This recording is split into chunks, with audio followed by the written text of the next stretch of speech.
earlier. Maybe I should have started with a little warm-up of Zumba or something. But I do hope that I'm going to inspire you today. I am here to talk about the one plan as the most important component of the learning support delivery model, but probably the one that is the most misunderstood and the one that everybody has a lot of questions about. So I really want to start off, before I just launch into and talk about the one plan, I want to contextualize a shift in practice for you, because that's what it became for me. I've been working on the one plan as part of the learning support delivery model for almost 3 years now. And I'll talk a little bit about my journey as I go through the presentation. But something I want to say right at the onset, this is not a new format of our IEP. This is not another form that you have to complete. This is much more than that. And that's why really I want to contextualize it this afternoon. So I just want to start off with asking, why are we here? I've been a psychologist for a long time, working in the Ministry of Education, and I've asked myself that question numerous times during my career. But certainly I came to a junction point probably about 5 years ago, asking myself, why am I here in this position? What is it that I actually want to achieve? I can say, not tongue-in-cheek, that I was not there for the money, but there because I had a personal vision of really making a difference in the lives of children. Quite recently, August last year, we had the launch of the Child, Youth and Wellbeing Strategy, and I don't know how many of you have actually looked at that. But in there, the Commissioner for our Children and Young People said the vision of that strategy is making New Zealand the best place in the world for children and young people, and that sets a long-term aspiration that every child and young person has a good life. So the question could be, what's that got to do with education? And the answer to that is absolutely everything. And we'll talk about how we link into that vision. 3 years ago, or 5 years ago, when I asked myself this question, it was really about, as a psychologist, I could see that the children I was working alongside, the whānau I was working alongside, were facing significant challenges. And it wasn't, those challenges were not related to reading and writing per se. That's not why a request for service comes to me. But I realized at that point, as I was engaging with whānau, that there was no way that one agency could really solve the complexity of the problems that we were facing. What was very clear, and is very clear today, an old silo approach does not work. So it does not work to engage a psychologist from the Ministry of Education, a speech-language therapist, a rangatamariki social worker, someone from mental health, and we all kind of go to the whānau, talk to them, do an assessment, what we call an assessment, come back to the table and say, I know exactly what you need to do, here's the plan, do it. And I'll talk about how that came to a point for me about 3 years ago when I walked into a classroom just to do observation, and the teacher said to me, if you're going to give me a piece of paper with anything written on it that I have to follow, don't stay. If you're going to give me a list of things to do, I don't want to hear it. And she went to a desk and she picked up a wad of paper about one child, and she said, there are 7 people involved with this child. They've all given me a wad of paper. I haven't had time to read it. So if you want to add yours to it, just telling you right now, don't have time to read it.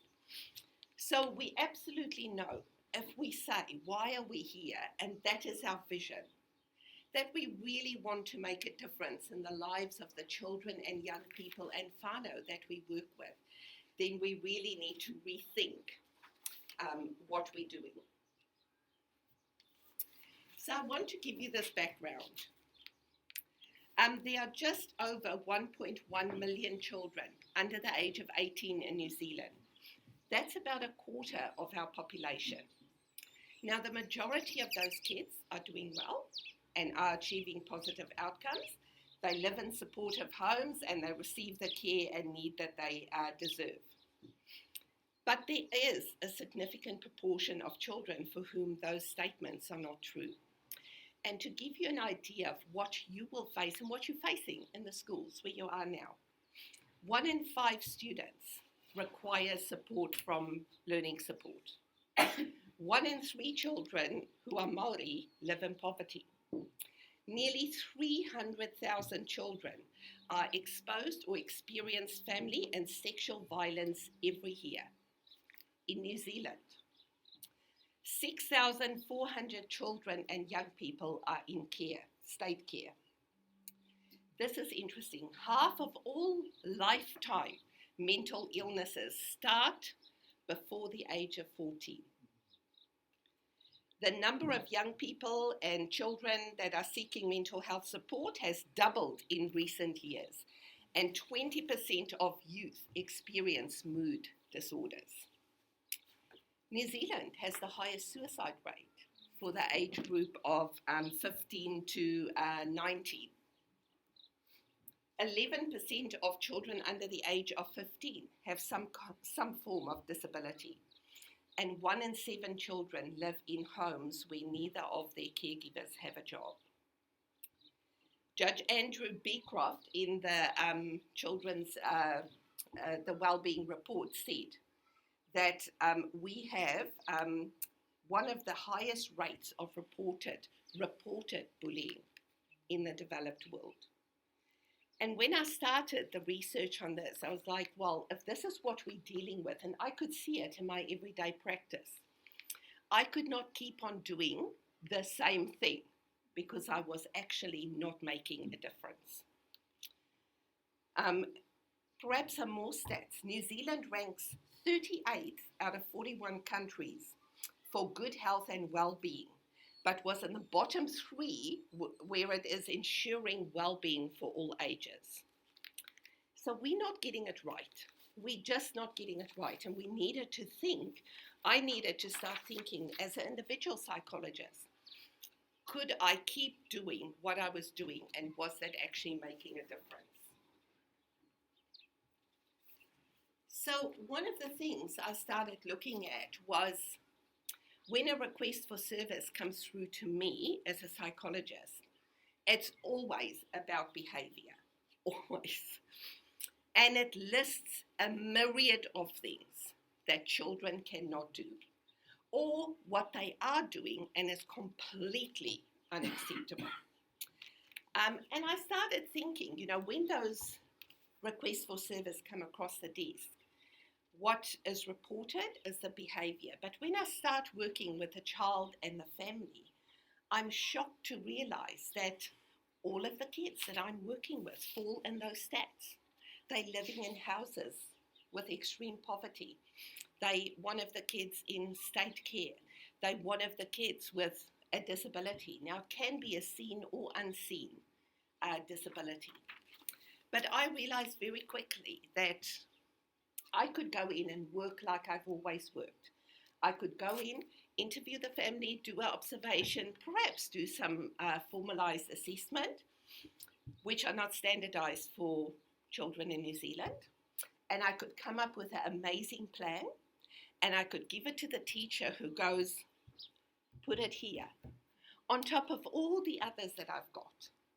And in 4 months or 3 months, I go back and I say, how's it going? And they go, no change. Okay, I'll give you another 3 months. And I go back in another 3 months. How's it going? No change. Or I ring the family, and the family says, look, I don't have time to talk to you about the parenting program you think I should go on, because actually I'm wondering where our next meal is coming from. So I had to say to myself, I needed to have a much bigger lens on this. Instead of looking at the behavior of a child, I needed to start looking at their well-being. And interestingly enough, it was quite easy to find all the research on well-being. ERO did a wonderful report on well-being for success. Both the curricula have huge descriptions about well-being.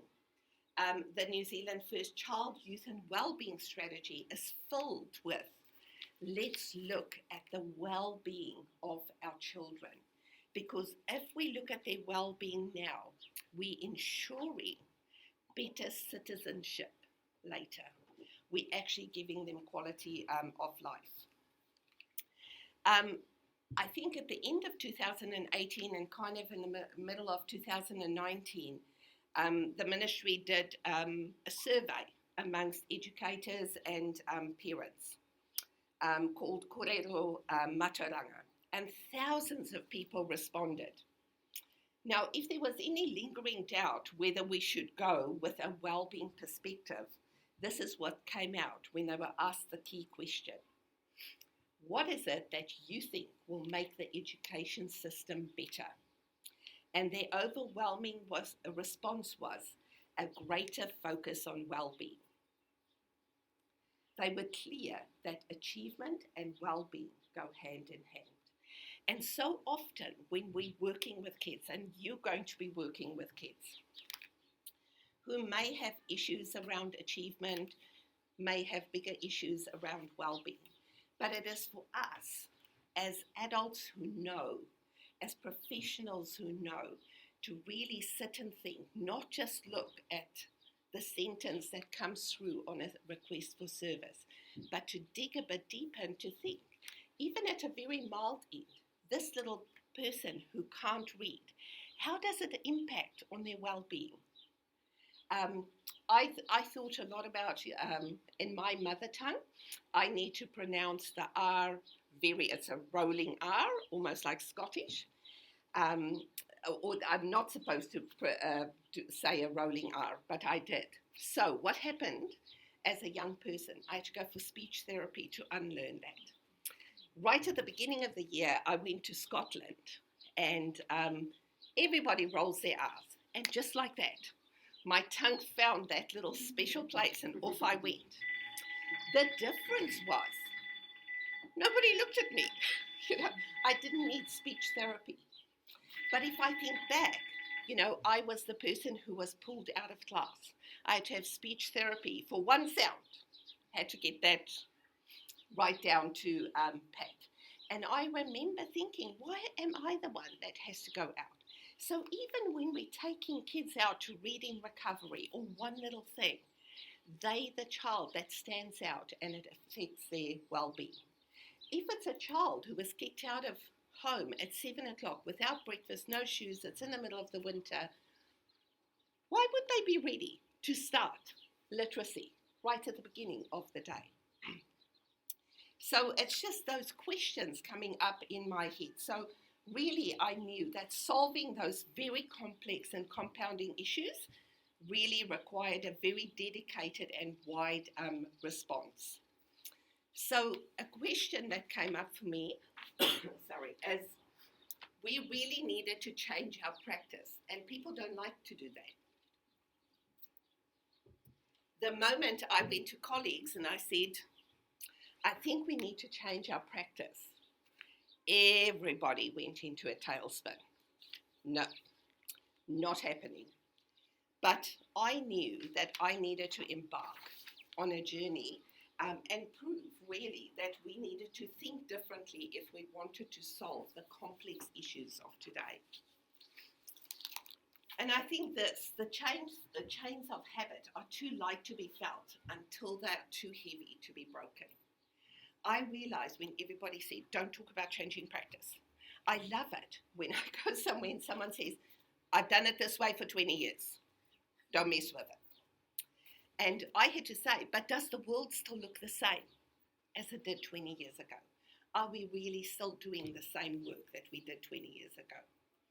So we really need to challenge our practice, and that includes I too have to challenge my practice, and for you guys, as you stepping into a developing role, or perhaps you've been in your role for a bit, It's about challenging your practice.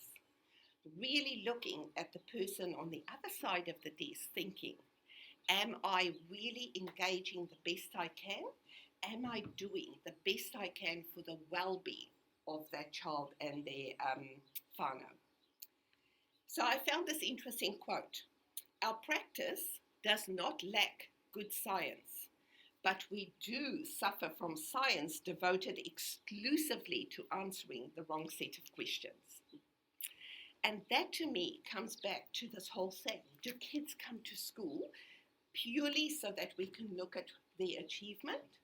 Or is there a bigger picture to kids when they come to school?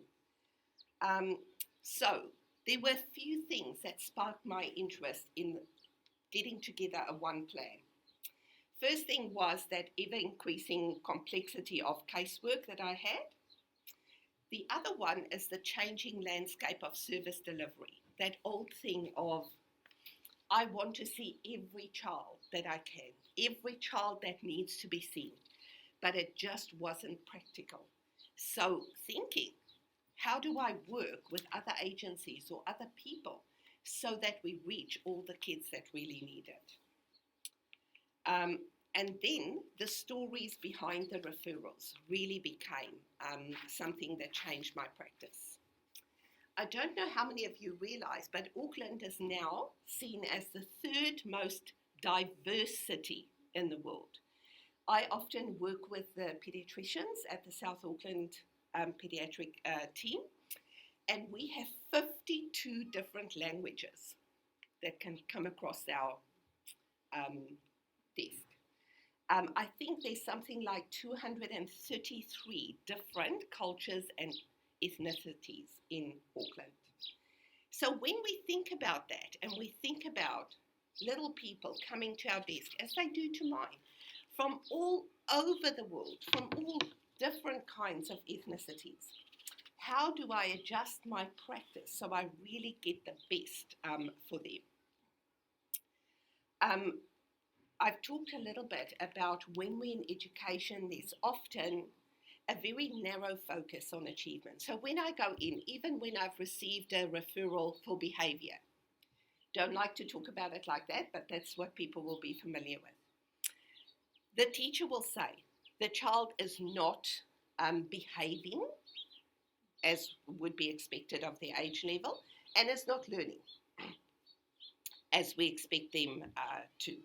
So it is about having that discussion, that we don't have this very narrow focus when we're working with kids just based on their achievement.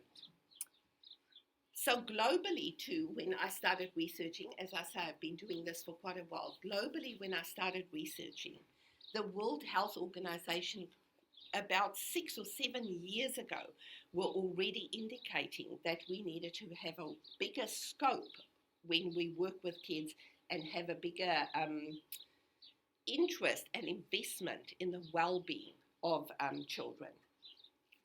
But I want to tell you, sometimes knowledge comes home to roost when it's actually on your desk, when it's a person sitting in front of you.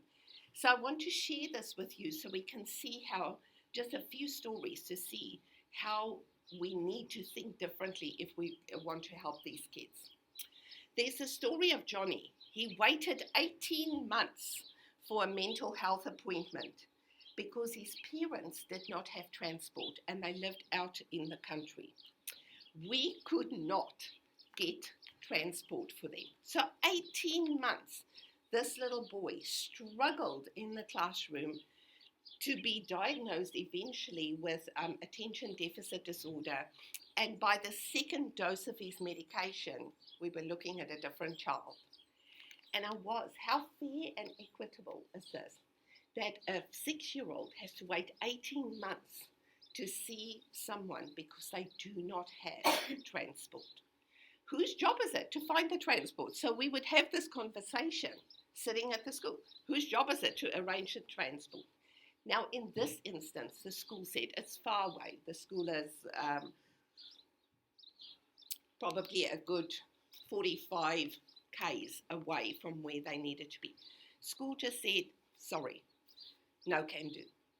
Going to all different agencies and everybody's just going, sorry, not part of our service. No. So for 18 months, we built a kitty of everything that this little boy couldn't do because he couldn't get transport to a pediatrician. There was a story of Jack who hid under tables and slept at school because of a transient couch surfing lifestyle with a single mum addicted to pee. So again, a 5-year-old coming to school, first thing he does, under the desk, curls up in a ball and he sleeps for 3 hours. So the referral comes to me and says, we have a child who comes to school and sleeps every day. Not okay. But when we started looking at what was going on behind this, we're saying, hang on a minute. This child who's 5 cannot sleep at night because they're in a different home every night. His mum is addicted to pee, quite out of it, and this child cannot trust the other adults in the home to leave him alone. So he stays awake the whole night. And when he comes to school, which is his first place of safety, he sleeps. Now, I want to tell you this. When we started doing a support plan for this little boy, the first thing I said is, can you give him the first block to sleep? And the school was just like, absolutely not. Not happening. And the teacher said to me, kids come to school to learn. They do not come to school to sleep. And to try and explain to the teacher that if you allow him to sleep, he will be able to learn. But it wasn't going to happen. But working with that mum, we eventually, I think we had 9 agencies involved, including people who were supporting mum, because we had a safeguard responsibility to a student. We also had to find a place where this kitty could be fed and sleep. So it was a much bigger conversation than he's hiding under a desk and sleeping at school. Not cool. There was the story of Jason who ran away from class to play with acorns. This really riled the teacher. He cannot leave the classroom. And when we started looking into it, he was eventually diagnosed with quite severe autism spectrum disorder. But the acorns were the one thing he was really interested in. But what he did also do is he was a runner, and the school was placed next to a main road, as many schools are. So there were 5 teacher aides involved. One from this time to this time, then this time to this time, and so we went on. Except each teacher aide had a different opinion of what was happening. Each teacher aide had a different strategy, which could range anything from gripping a child's hand very firmly and dragging them back to the class. It could also be, using a very loud voice. I'm not going to say shouting, because the intent wasn't shouting. The intent was, I will keep raising my voice until you really move. But we needed to get all those people around one table and get on one page. And that was the story that I was realizing with all of these kids. Lastly, I want to tell the story of a referral that came across my desk, and it was about a little girl, 8, who the referral said was behaving like a dog. Now, you will forgive me when I say that sometimes I get a referral and I'm like, no. No. So anyway, I went to the school and I did an observation, went there specifically before morning tea. And as the morning tea bell went, this little girl stormed out of the classroom, straight to where they sit down for morning tea, didn't get out her lunchbox, just sat there and suddenly sat like this. Okay. Decile 10 school. And wasn't long before kids opened their very flash full lunch boxes and started feeding her, just like they would a dog, patting her on the head. And I was like, Really interesting. And she was getting yummy treats, just like a puppy would. When I asked the school, what is in her lunchbox? Oh, no, she gets food. Have you looked what's in the lunchbox? Oh, yeah, there's a sandwich. Okay, can we go and get the lunchbox? Sure. We opened the lunchbox, and inside were 2 dry pieces of bread. Initially, it looked like toast with nothing on it. But when we looked at it closely, we realized these were 2 pieces of very old, crusty bread. That's what was in her lunchbox. When I said, well, I can tell you exactly what's going on here, why don't we feed her? Well, the school gulped, not once or twice, but a number of times, and again said, it is not our job to feed children. The question here is, when kids are hungry, when kids are scared, when kids are tired and they arrive in the classroom, they will not be engaging in learning. What do you do for 6 hours in the classroom when you are not engaged in learning? You become one of the kids for whom teachers can write a huge list.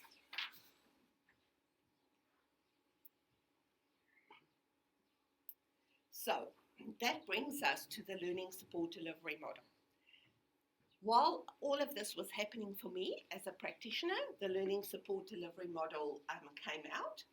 And lo and behold, my thinking that had already started developing, that we need to get everybody around the table at one time and have a discussion. So instead of saying, send me your report, we go, send me your body, alive preferably. Come to the table, sit here and be part of the discussion. And I had already started trialing an approach when the learning support delivery model came out. Now, I think Louisa said you've discussed. So we've been looking at one. Right, so we're going to talk about the one plan today, but what I want to say to you is that the one plan is about family and whānau.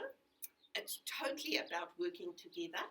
It is about being very flexible.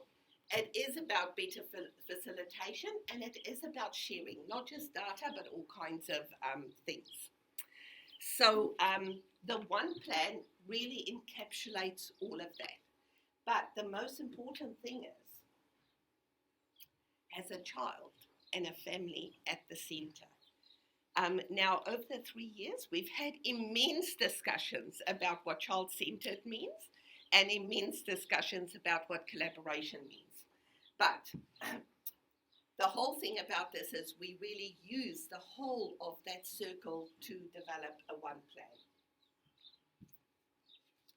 So what we really want is we want a collaborative model of service delivery. And I still call it service delivery, but I really want to say it's a collaborative model of support for all children and whānau that come across our desk to help them improve their well-being.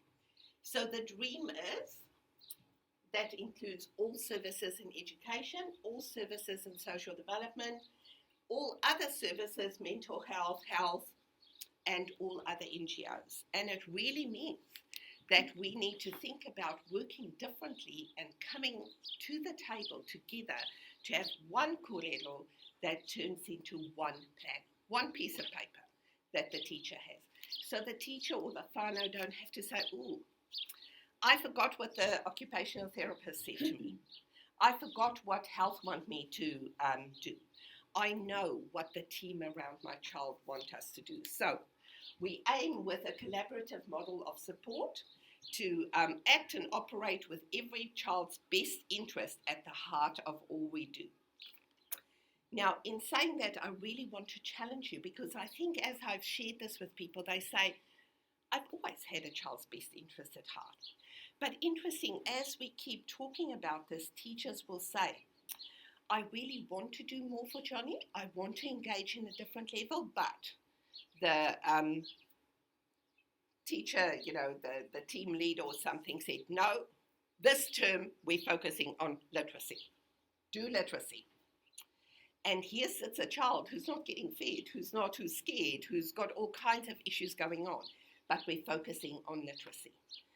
It can be that it's health. We go to mental health and we say, we have all these issues. Can you, can you support and come to the table? And they go, doesn't sound like this child meets the criteria for service. So we really need to go and sit and examine our hearts truly. Where do we stand when we want to operate in the best interest of the child? So one of the first things we have to have is get around the table and have a shared understanding of well-being. It was so interesting for me, the little girl who behaved like a dog. When we got hold of Dad, a number of things had happened, but a very important thing that the school had never mentioned. When I asked them, what's the address so I could engage with the parents, I said, don't need the address. Go out of the school gate, walk straight down the road, you'll see the oldest house in this community right in front of you. That's where they live. It's like, okay. I mean, I was kind of thinking, villa. I mean, it is a decile 10 school, so how old can the house be? When I walked towards the building that they had appointed, I was like, no, I must have turned the wrong way. This was a dilapidated house. It actually looked like nobody lived in it. So I went back to the school. I said, I can't find the house. I said, you can't miss it. Turn right when you go out of the gate and it's there. But that's not a livable house. That's where they live. And I thought, how is it possible that this never came up in our conversation? Anyway, in the house was living two girls at the school, Koru, who had recently passed away, and Dad. So Koru used to look after the kids after school. He had passed away. Dad had to give up his job to look after the girls because he was afraid the kids would be uplifted. That meant they had no income. So we, with the kaitakawainga that works with us, we sat with Dad and we said, well, what can we bring around you to alleviate this? And he kept on, no, we're fine. But the girls were covered in nits. They were dirty. They were smelly. How do you learn? How do you learn when you arrive at school like that? Could I go and say my role is only to look at the achievement? Or was it becoming my role to say, obviously, we need more agencies around the table to share the accountability for the work that we needed to do? So we got everybody around the table, including, for the first time in my career here, we got WINS, we got a number of agencies, and we said, if we want to help the girl, we need to really all work together to help the dad to get a job, to get the house safe for the kids to live in, all of that. So that was thinking about the well-being of children. So just to show you this, I love this example. Each of us as professionals can come to a situation with knowledge. That's our knowledge. So I come to the situation of this little girl with my knowledge as a psychologist. I connect the dots as I see it. I then write a report and I give a support plan. But I very quickly learned that we think and work much better together. We connect the dots very differently when we get everybody around the table and we all get on the same page and we're all working in the same direction. So getting it right, getting to collaborative outcomes really requires partnership, and that's what a one plan is about. It's about partnering with a child, with a family, with every other agency involved with that child and family. And when I get to talk about the one plan in a bit more detail, it's not, people say to me, so if I just have a child that needs speech therapy, do we still do a well-being plan? Initially, the feeling was no. Now I'm saying yes. because a child that requires speech therapy will have their well-being affected.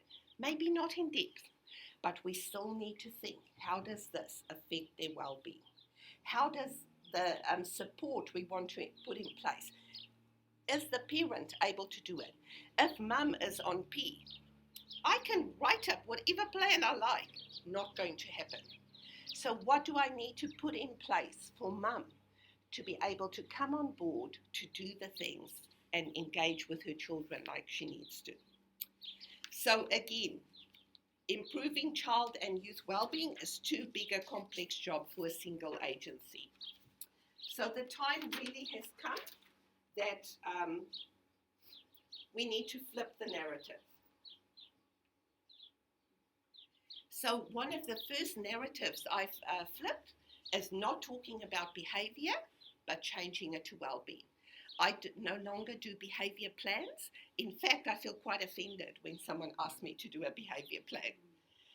I do well-being plans, and I don't do them. I do it alongside a child, a family, and all agencies that are involved. So just think about these visuals. How often do we do that? We get parents in and we say, come on, you've got plenty to choose from. It's our way, our way, our way, our way. Or flipping the narrative saying, let's sit together and brainstorm what the best solutions for this will be. So really, what is a one plan? It is a holistic way of thinking and working from the time we do assessment to the time we develop any support plan. It is looking at the child as a whole. And it was so amazing for me. Just earlier this week, I was reading on one of our emails that come through that 5 kahui ako in Whangarei have gotten together, and they have decided to change their focus from achievement to looking at well-being. So I just want to read it to you. So the Whangarei's 5 kahui ako, 5 clusters of schools and early learning centres, have now come together, and they're moving away from a purely academic focus in their achievement challenges to a more holistic focus, because they recognise that student well-being, engagement, language and cultural identity are fundamental to progression and achievement. So really, when we talk about a one plan, it is about what we say frontline co-design. So people often say to me, just send us a template. We'll do the template. I specifically don't want to give a template. Why not? Because each child that comes across the desk, if we a team around a child, each child that comes across that would be there in the middle where the hand sanitizer is, each of them are different. Each of them come with different needs. And our discussion, our kōrero about that will be what designs the actual support plan that goes in place for a child. So a one-plan approach is about acting upon what is important to a child and a family, as well as what is important for them, and finding that balance. So what that has changed for me in my work, although I get a request for service for behaviour, I bring that to the team that sits around the child, which can be anything from 3 to 12. And I say, this is the request for service. What is going on? How do we know? What do you know? If you're from Oranga Tamariki, what do you know about this child and family? What do you know as a teacher? And it starts the kōrero off there, and I'll talk about how we do the assessment. What I learned, that kōrero is not about services. It's not about what is available. It's about what is possible. I couldn't believe it one day when we were looking for a service for a child, and an agency that is quite narrow in their focus in terms of criteria came up and said, oh, I can do that. I was like, I didn't know you can do that. She says, well, we don't really advertise it. How many kids fall through the crack because we can do things, but we don't really advertise it? And if it's your child, if it's your grandchild that falls through the crack, that creates an immense loss for a family. So it is a very deliberate process, and I'll talk a little bit about the process. The one plan, people often say to me, just send, as I've said, just send a template. And what I want to say to you, the process is much more important than the product. The kōrero that happens is what defines the plan. So the process is much more important than the product. So what a one plan has become is it is a journey that is recorded. It's not an event.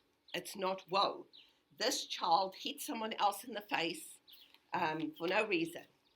It becomes the telling of the story of what is happening at a particular time in a child's life.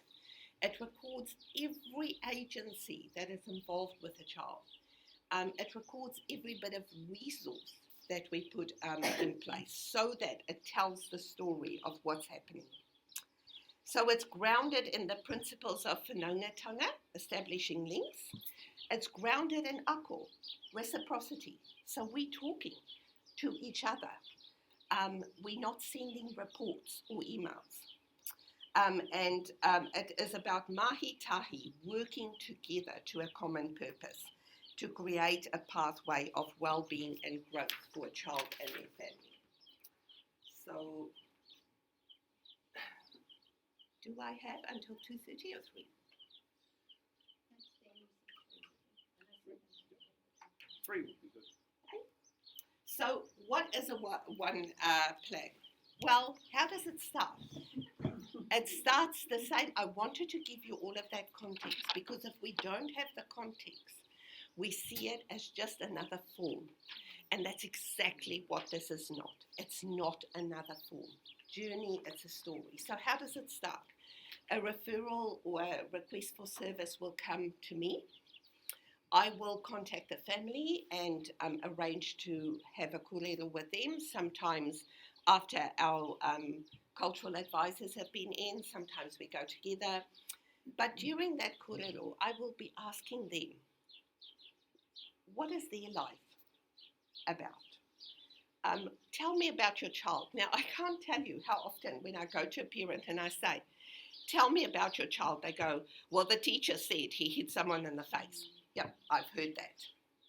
Who is your child? Tell me about your child. Sometimes I say to a parent, who are you? If we're going to go on this journey together, who are you? We need to have reciprocity. We need to have that aku together. And, you know, when I sat down with a mum who is addicted to pee and I said, tell me who your child is. She looked at me and she was like, this needs to be a calculated reply. If it's not, I could lose my child. And in a sense, she knew her child, the best place wasn't with her right now. But when we started talking, I said to her, you know, what is it that we need to do to make this work for you? She was in tears. She was like, I need to go to rehab. Grandma was sitting there and she looked at us and she went, I've been trying to do this for 2 years. You see, it's when we say to someone, I see you. It's when we say to a child, I see you. Not your behavior, I know about that, but I see you. What is it that I need to know about you? So we have that kōrero. Then I ask the families, are there other agencies involved? Many times there are, sometimes they're not. As in the case with the mum who was addicted to pee, not other agencies involved. However, I know that there's nothing we're going to do about what's happening for the little boy unless we put get agencies on board that can support mum. So that became, quite a big group, but the most amazing things grew out of that. It touched everybody to be part of the journey. It's so easy to write things on a piece of paper. This is a plan, do it. And then we can go back as professionals and go, I always work with that teacher at this school, she never does a thing. This takes away all the blame because we're starting with the family, not the behavior, with the family. So we start there. Once I know what's going on, I will contact the other agencies or the teacher, whoever we need to, and we'll arrange to meet. I'll also make a time to meet with the child, and I'm going to talk about the child voice now in a minute. One of the first things that I do is talk to the child, and I say, what's going on for you? What is it that you want? Now, I worked with a little girl who had was in state care. She was about to go to her 12th family. She's 9. When I said to her, what is the most important thing for you that we need to know? Can you tell me where I'm going to sleep tonight? So all of the day, while her behavior is off the wall, while her learning is not happening, what's she thinking about? Where am I going to sleep tonight? Who's the next family that I'm going to? So I brought that to the table and I said, before we do anything else, is this the most important thing we need to work on? We need to hear the child's voice right at the start. I create a common space. If the kids are older, we may invite the child in. If they're older, able, not traumatized, whatever, we might invite them to become part of the first kōrero. Now, the first kōrero is not, let's talk about all the behaviors you have. The first kōrero is, tell me who this person is. I was at a school a couple of months ago, and I often take a little kete and I put it in the middle of the table. I think it's the next slide. And I say, let's just go around.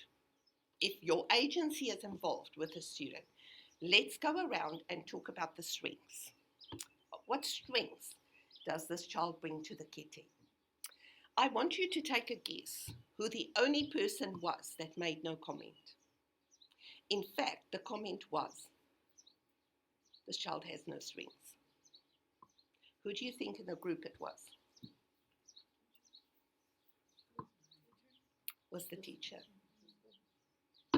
Was the teacher. I was just like, how do we work with a child's behavior as if they own everything when there's someone in their life who believes they have no strengths? So our whole thing is putting the child at the center. So people have said to me, we had an RTLB meeting quite recently, and people said to me, we always put the child at the center. What does that look like? Tell me what that looks like. Well, I go out, I talk to the child, I assess the child, I write a report about the child. Child-centeredness is, I see you, I hear you, and I am going to record that. Do you know how powerful it is when we write up a one plan and we record a child's voice that says, please tell me where I'm going to sleep tonight. Please tell me, said another child to me the other day, why am I so dumb? What do you mean? Well, I can't read. What is it that you find tricky with reading? Child's voice, they said, I can't see the letters. How long's the child been at school? 18 months. Nobody knows that it's a child who can't see because nobody has asked them. The child had an eye assessment, wore glasses, and the reading started to happen.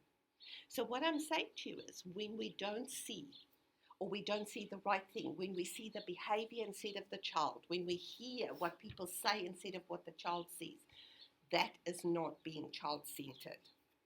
So the guiding principles about putting the child at the center, their well-being, their whānau, is about challenging the imbalances between individuals and professionals. You know, so many of us still, when we work with children, say, I'm the adult, I know what's best.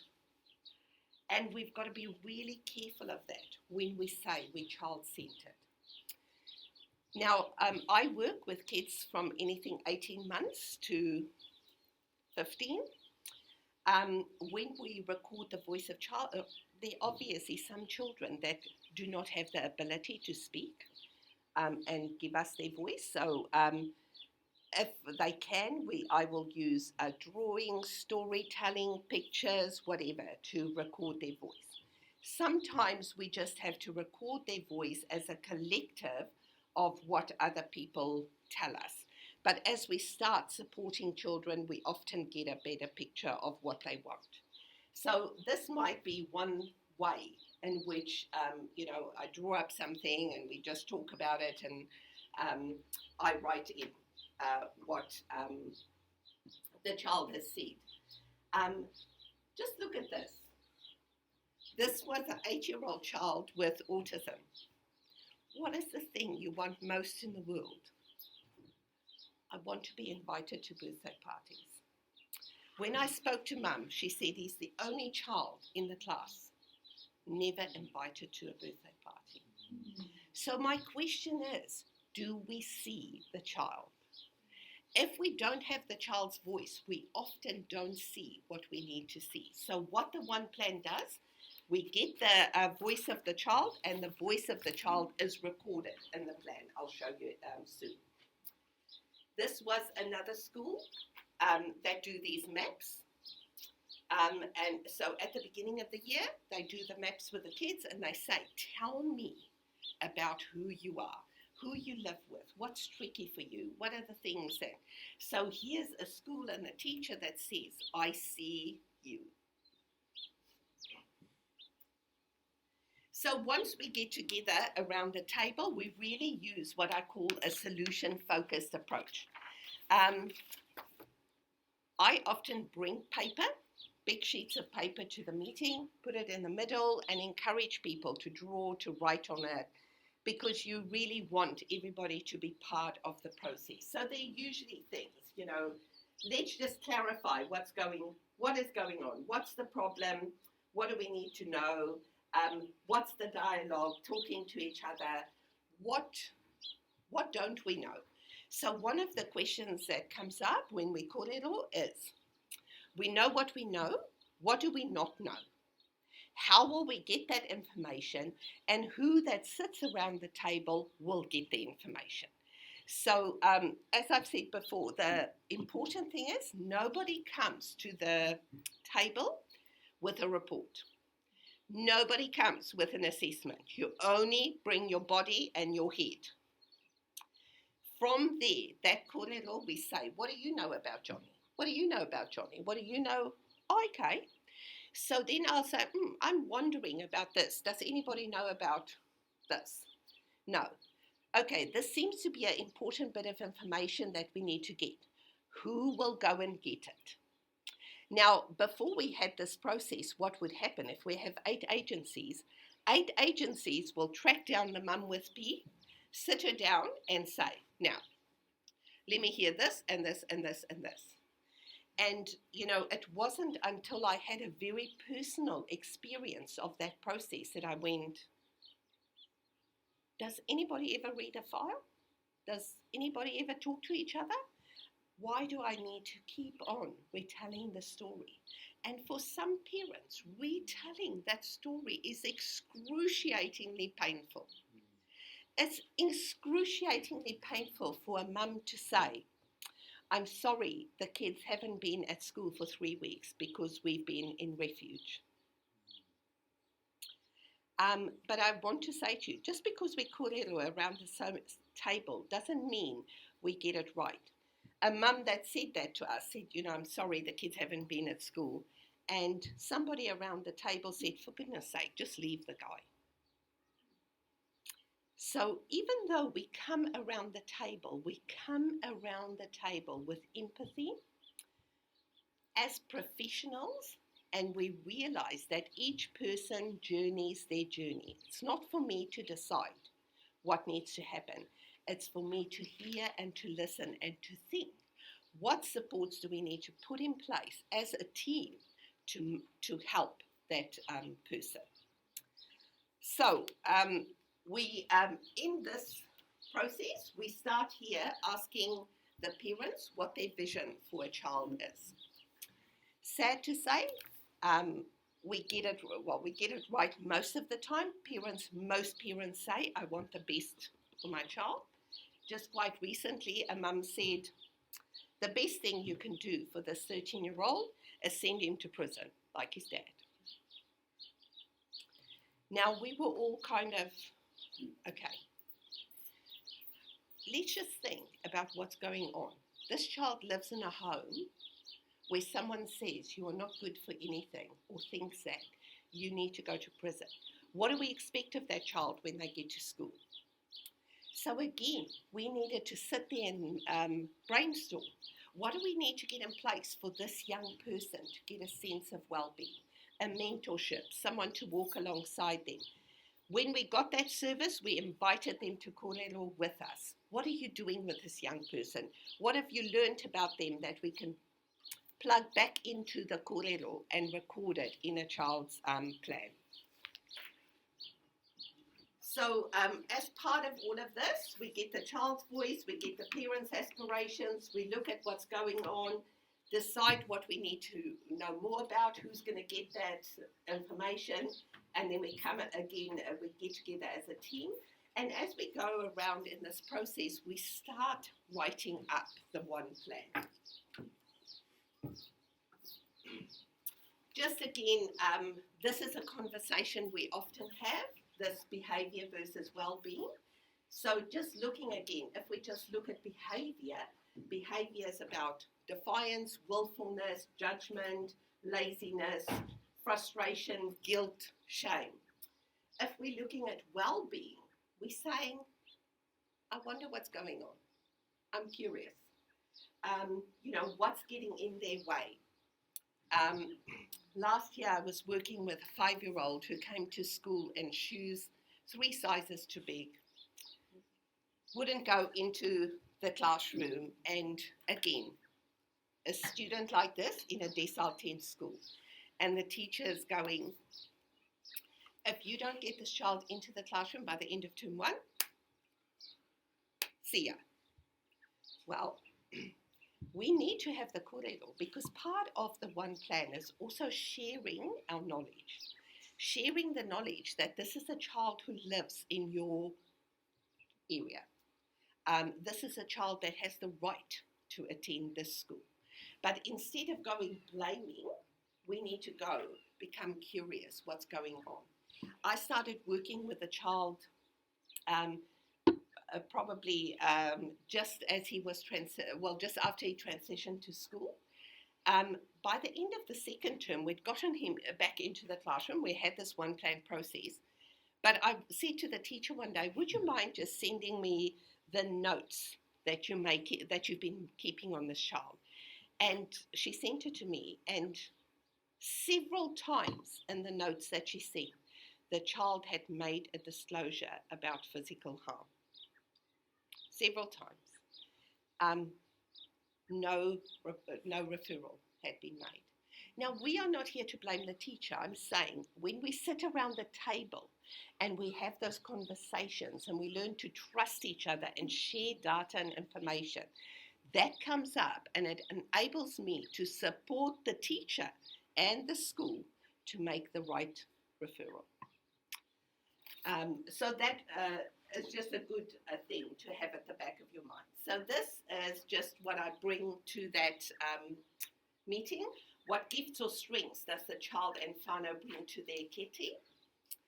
We always, when we have a meeting, we have an idea zone, and we have a whiteboard, and we have the idea zone, and at any time, someone can write up an idea. Remember, this is not about what we have, what is available, it's about what is possible. It also has the no offense circle. Now, the no offense circle is about, the school says we really need 3 hours a day of teacher aid. no offense. And they can put that in the no offense circle. So these things are up there so that we don't continuously go down around debating it, but we can go, right, it's come up in the no offense circle. So I don't take offense to you saying that. We as a team need to think how we're going to make that happen, or whether it needs to happen. So what are the benefits of a one plan? People only tell their story once. There's a coordination of assessment, planning and intervention. It's solution focused. There's a partnership with family and agencies. It's based on individual need, and it includes the child and family voice. For schools, there is a team around the child that you can actually name. So if you, the principal of the school, and you look at the one plan, you go, these are the 5 people involved with this child, their email addresses, their contact details, etc. For professionals, it minimizes risk. Often when we work with tricky families, they'll tell you one thing, someone else another thing, and it becomes a risky situation for both the child and family and for professionals. So when we work together, it minimizes risk. There's a consistency of approach. It's family-centered. It's a smarter and wiser use of resource. And people have a high level of accountability. And I'll talk about that in a second. What about the tamariki? They understand what's happening. They're part of the decision-making process. We see them and we hear them. We get the right assessment and right support at the right time, and agencies have a shared understanding of their well-being. In terms of accountability, I want to say to you that as a professional, it's always been very difficult for me when someone sends a report. The report just says boom, boom, boom, boom, boom. I want to say, but what about this or that? And they just go, my job is to do that. And I go, but the child, this. My job is that. So as you will know, sometimes some kids, things can go so awry for them that it gets to the newspaper or whatever, or things can go very wrong. And we look back and we say, oh, but we did have this agency in place. Why didn't they?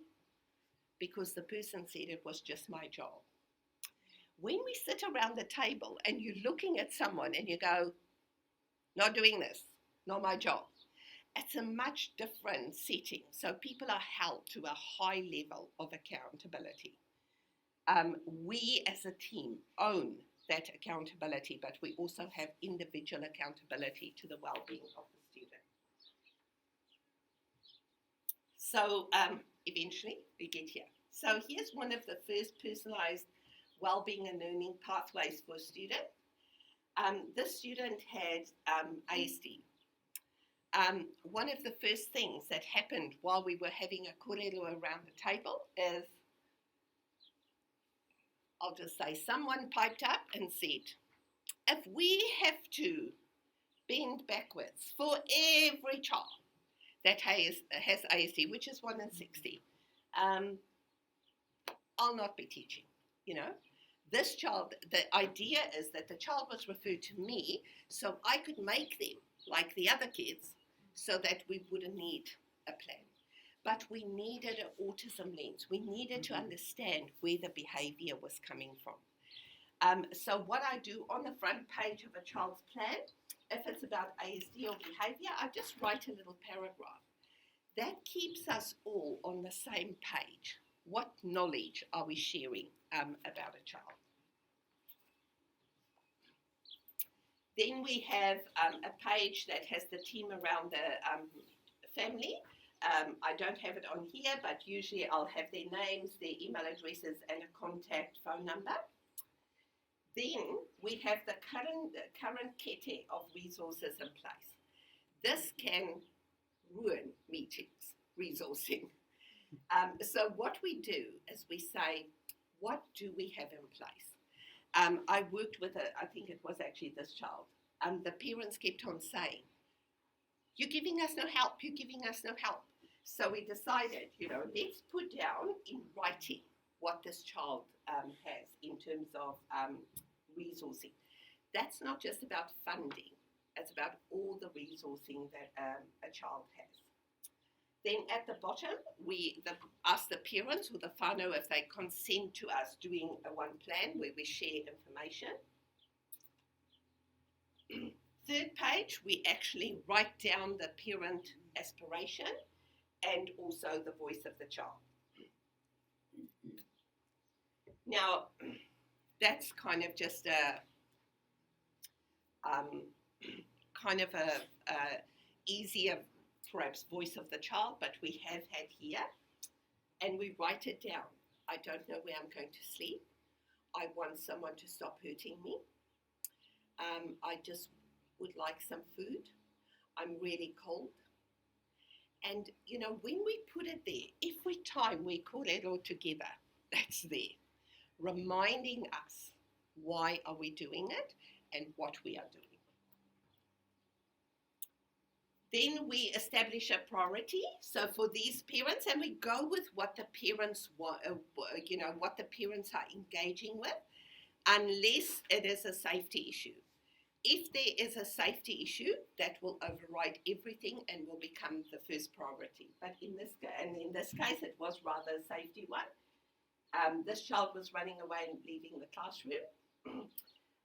So then we start writing the plan around that.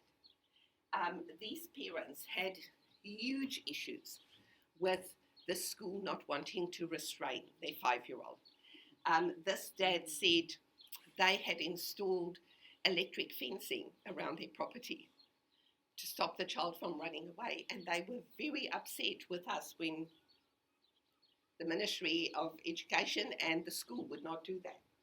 So what we did because of that is we actually state the law. So we stated the law in this case for the parents. Sometimes we put the law in there in terms of what the law says around inclusion or other safety things. So we put it in there so that everybody's quite clear on the things that are non-negotiable. And then we just write the plan. What are some preventative strategies to prevent this little boy running away? And we write up the plan. Now, one of the reasons I don't give a template is because I write plans so that it matches the child and the family.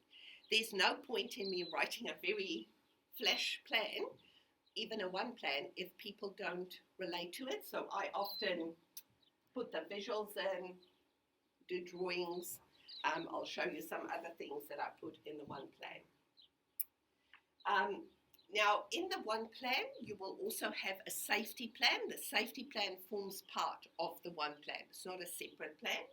So here you can see part of the safety plan is in the one plan. So it's all about not having different documents.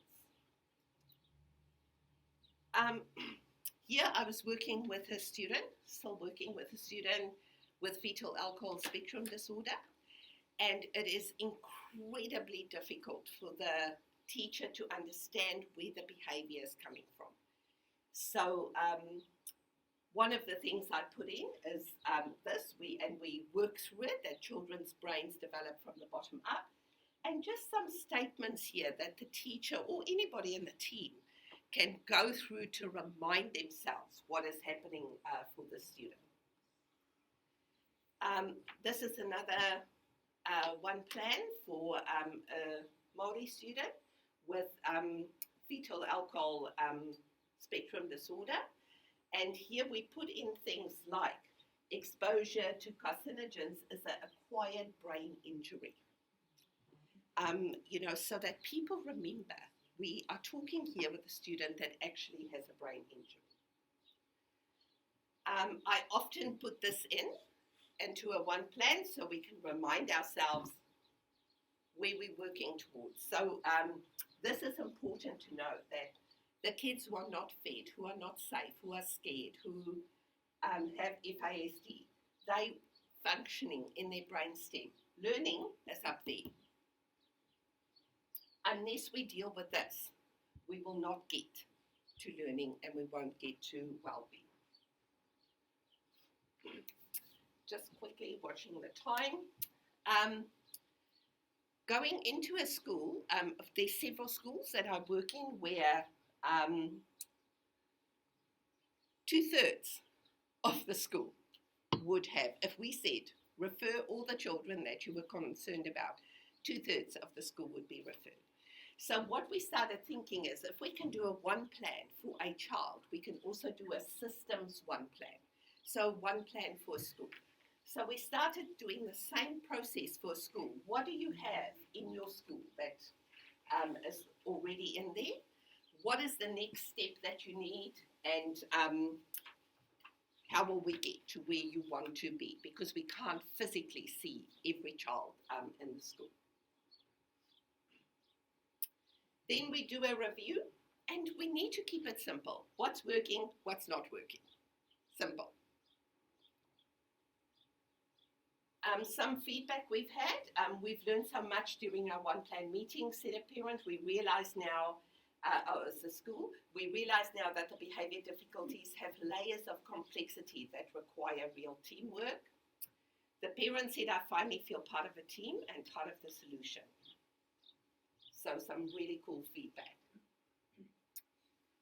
So the important things are, I really love this whakatauki. The tapestry of understanding cannot be woven by one strand alone.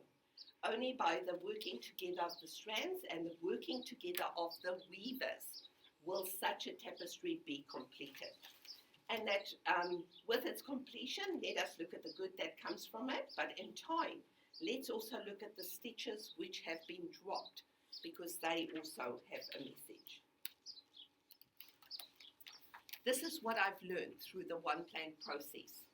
It's not just the work that we do, but it's the way our people feel connected to it that enables us to really deliver. So if you all feel connected to the work that we're doing, to the well-being of children and whānau, then we can deliver a better service. So part of the vision is to inspire children and young people to thrive through our professional practices. I do believe in New Zealand, we've come to the point where we now have the opportunity to do something extraordinary. Maybe we need to think about a whole new vernacular or language. Maybe we need to become curators of influence rather than arbitrary proprietors of the past. So thinking, in our work, do we become influencers, or do we just say we do what we did in the past? So for me, I want to make a difference with people who want to make a difference, doing something that makes a difference. So what's next? So next is really about, let's think about the one plan in more detail. Let's talk about it. For me, what came next was I was awarded a Winston Churchill Fellowship at the beginning of the year. And before COVID took over our lives, I spent 3.5 wonderful weeks in Scotland with the Scottish government, looking at their approaches to one plans and their framework called Getting It Right for Every Child. And in their framework, it's all about the welfare and the well-being of children. They say children and their future matter. They say very clearly we think, create and work together, better together. Children's voices matter. They even have a children's parliament that contributes to policy. And they also say there are no wrong doors when we work with children. It is everybody's job. So the challenges are great and the opportunities are boundless, but we have that opportunity to do something extraordinary now. We all have to make that mind shift in our practice to really make a difference for children. So that is me. Do you have any questions or comments? Yes. So when I was listening, first of all, kia ora, ngā mihi, thank you. When I was listening to your kōrero, it seemed that you were the person that started the One Plan get together, kōrero. Yes. And how would that look in schools? Is it so who starts Anybody the One can Plan start it. kōrero? Anybody can start it. Certainly doesn't have to be me. Anybody can start it. So this is about you guys making a mind shift that that's what needs to happen, and any person can start that kōrero and can write the One Plan. Yeah. The aspects of it already happen. One of the things that we find really challenging is getting everybody to the table. Yeah. You think you've got everybody, and then two or one don't arrive, which Yeah. I guess isn't the end of the world. There's always ways around it. But So when I talk about accountability, a One Plan holds everybody accountable. So if somebody, for instance, I've had where oranga tamariki haven't arrived 4 times in a row, we just record that in the plan. Because eventually that impacts on the child's well-being, and the well-being plan belongs to the child and the family and tells their story. So if we have an agency that has disengaged, then the plan has to tell that. Yeah. And the moment we start putting things on paper, people are like, ooh. So I record it and then send a copy of the plan to the person. And the next time they're there. I mean, there are always reasons why people can't come, and we understand that. But when we're thinking about the well-being of a child, if it's a crucial person in that discussion, then they need to be there. And let's say, they're off sick for 6 weeks or something, then somebody else needs to come in their place.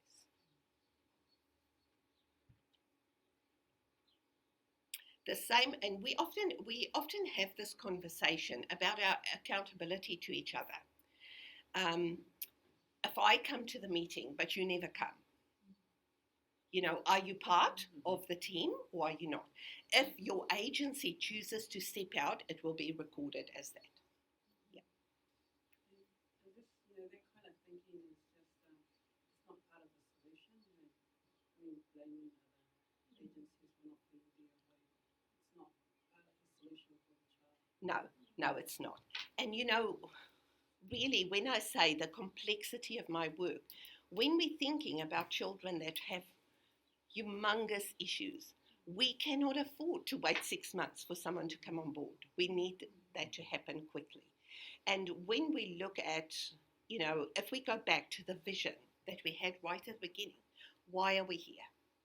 And I often ask that when we're just sitting here. Why are we here to talk about Johnny? Why are we here? And, it's amazing what people will say. Somebody will say, well, I'm just here because the child's in state care. What impact do you have on the child? Because here we have a child that doesn't know where they're sleeping tonight. So if we go around the room and we say, who's the person that can address this the quickest, then that's the person who will address it the quickest. So that's where the accountability lies. And it's very much a step forward and step back approach. So sometimes I go, or I sit at the meetings and there's nothing that I'm really involved with right now. But at the next meeting, it can all shift and it's all go for me. So it is about literally working what's happening now, who needs to move this forward, and how we use the team to do that. So, the child that lived in the oldest home in that area, we needed, these kids had continuous, significant bronchial infections. I mean, when you looked at their admissions to hospital, it was like every 3rd week. I mean, how many 3 weeks can you go through your life being admitted to hospital? So when we eventually said, well, this needs to stop because this is a health issue impacting on the child's well-being, we need to get someone around the table that can make a change here. Even the pediatrician came. So there, what we did as a group, we wrote a letter to WINS. We all signed it. centre to wins to get, or housing to get them on board. So that's the strength of the one plan process.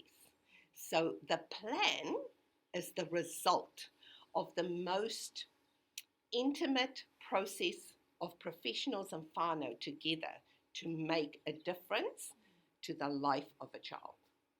And it can be as simple as reading. Doesn't have to be a huge, huge issue. But as I say, when you look at the stats for New Zealand, we're not doing well. And you know, the interesting thing about COVID was nobody could do anything. And then we got COVID and we did things like that. So now I say to people, we know we can do things like that.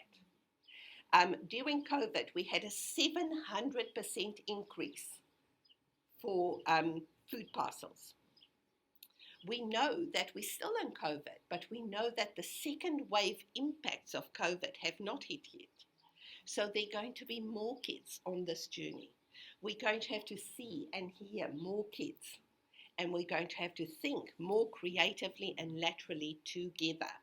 And whether we do it as a systems one plan, or whether we do it as a one plan around a child or family, is up to us. We have to make those mind shifts. It is flexible, and remember, we're journeying with parents. So I say to parents, you know, our thinking is if we want to get on top of this quickly, we need to get everybody around the table. Then mum will quickly say, don't bring Vanessa. Do not bring her, you know. Okay, we can start small.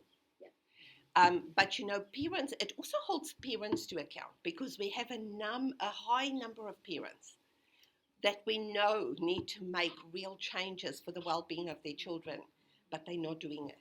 And bringing them there, saying, it's okay, it doesn't matter what's going on. We're sitting beside you. Tell us what you need. Tell us what needs to happen.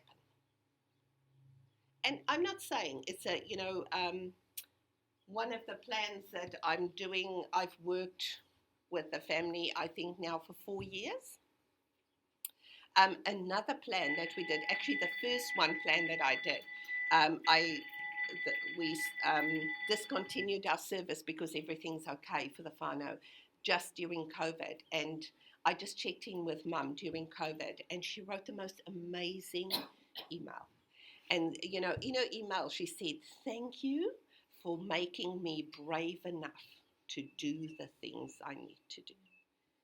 Would I have had that outcome had I written a report like I'd always done? No. So there's still a lot more conversation that sits around this, but this is a opening of your mind, thinking about things. I think next year, probably for LSCs and Syncos, I'll be putting out a little booklet that talks about the process, you know, how to put the process in place. The format of the one plan is about what works for the child, but I will develop, after I've been to Scotland too and seen their formats, I will develop a number of templates just as examples for people to look at. Vanessa, thank you so much. Thank you for sharing what you did. I really appreciate lots of the little gems that you threw out there, like the curators of influence, about things like challenging the imbalance.